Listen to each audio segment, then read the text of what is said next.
प्रिय श्रोताओं, आज मैं आपको एक शोधपरक आलोचना प्रस्तुत कर रहा हूँ।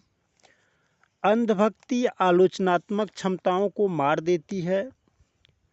अंधभक्तों के मन में ऐसी भावना भर दी जाती है कि धर्म के विषय में आलोचनात्मक विचार आते ही उनकी आत्मा कांप जाती है। वे सोचते हैं मेरी बुद्धि भ्रष्ट हो रही है, ईश्वर की मर्जी से मेरे साथ कुछ बुरा घटित होने वाला है। और वे अपने विचारों को चारों ओर से उसी तरह से बटोर कर सो जाते हैं जैसे कछुआ जरा सी आहट से अपने अंगों को चारों ओर से समेटकर निश्चेष्ट हो जाता है।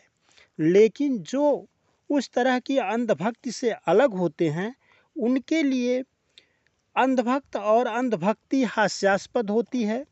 व्यापक दृष्टि में किसी वस्तु के गुण दोष का विस्तार बराबर दिखाई देता है। मित्रों, रामचरितमानस की रचना 16वीं शताब्दी में तुलसीदास जी के द्वारा की गई।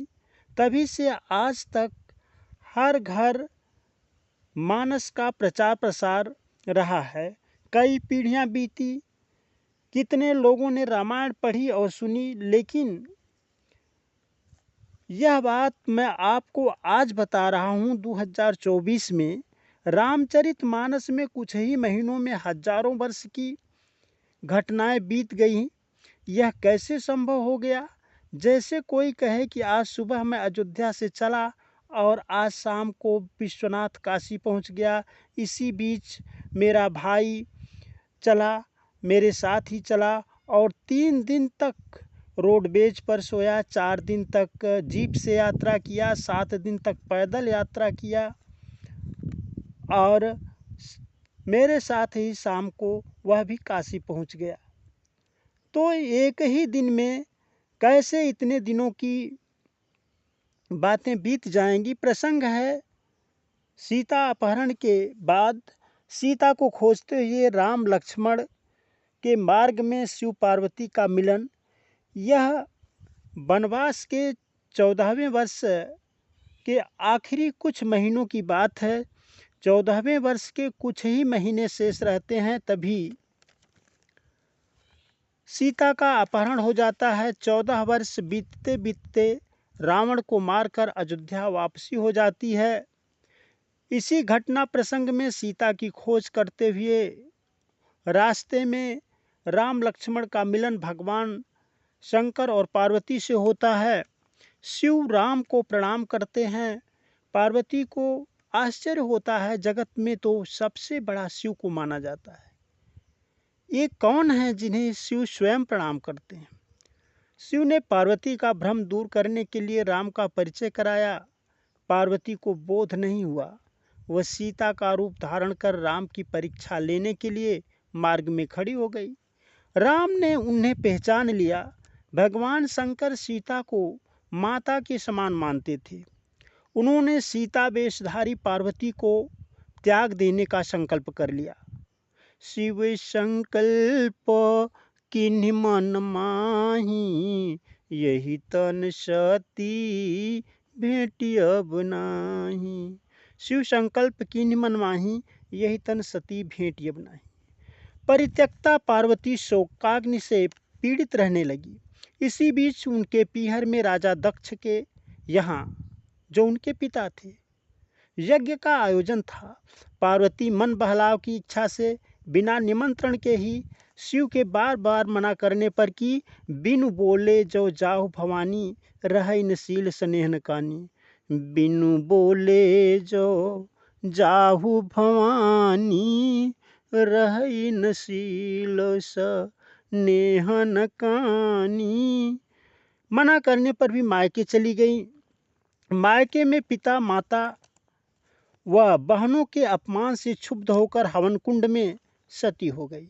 भगवान शंकर मादा बंदर की तरह पार्वती की लाश को कंधे पर रखकर, जैसे मादा बंदर अपने मृत्यु शिशु को कंधे पर रख करके तब तक सोता रहता है जब तक उसकी लाश से बदबू नहीं आती है, तब तक वो ठोता रहता है। भगवान शंकर भी उसी प्रकार से लाश को कंधे पर रख करके वर्षों तक बावले की तरह घूमते रहे। फिर विष्णु ने चक्र से लाश के टुकड़े टुकड़े कर दिए। फिर मैना और हिमाचल के यहाँ पार्वती का पुनर्जन्म हुआ।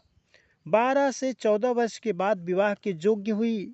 नारद की प्रेरणा से शिव को वर के रूप में पाने के लिए फिर से तपस्या प्रारंभ की। नित नव उपज चरण अनुरागा, बिसरी देहत पहि मनु लागा। संबत सहस मूल फल खाए, सागु खाई शत बरस गवाए। कछु दिन भोजन बारी बताइसा, किए कठिन कछु दिन उपवासा। बेलपत्र मही परि सुखाई, अति निसहस संबत सोई खाई। पुनि परिहरेऊ सुखानेऊ परेना, उमहि नाम तब भयहु अपरिणा। यह संबत सहस मूल फल खाए, हजारों वर्ष तक मूल फल खाने की, और साग खाए 7 वर्ष गंवाए, और 100 साल तक साग खा करके व्यतीत किया। 3 सहस संबत सोई खाई, बेल पत्र में और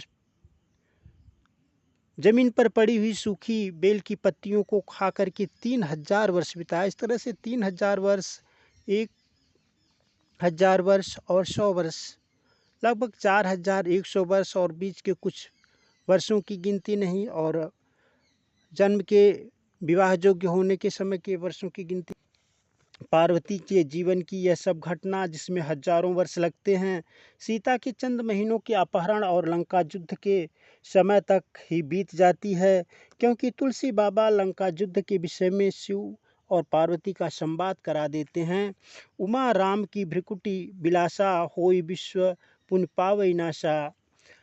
हमहु उमा रहे तेहि संगा, देखत रामचरित रन रंगा। इसी प्रकार से कुछ संवाद सुंदरकांड में है, जो इससे भी पहले हैं कि उमा राम स्वभाव जहि जाना, तजी हरिभजन भाव नहीं आना। उमा संत कई है बड़ाई, मंद करत जे करे भलाई। अंधभक्त और पाखंडी इसे दैवीय चमत्कार और लीला बता सकते हैं, किंतु यह एक बड़ी विसंगति है। एक प्रश्न है कि सीता के अपहरण और लंका युद्ध के बीच जो 14वें वर्ष का आखिरी कुछ ही महीना था, उसी में पार्वती जी का इतना बड़ा घटनाक्रम कैसे बीत गया कि फिर इतने ही चंद महीनों में ही इतनी वर्ष व्यतीत करने के बाद और फिर वो सुंदरकांड में संवाद और लंका कांड में पार्वती और शंकर का संवाद होने लगता है। तो सीता के चंद दिनों में ही पार्वती के जीवन से जुड़ी हुई इतनी बड़ी घटना कैसे बीत जाती है, यह बहुत बड़ी विसंगति है।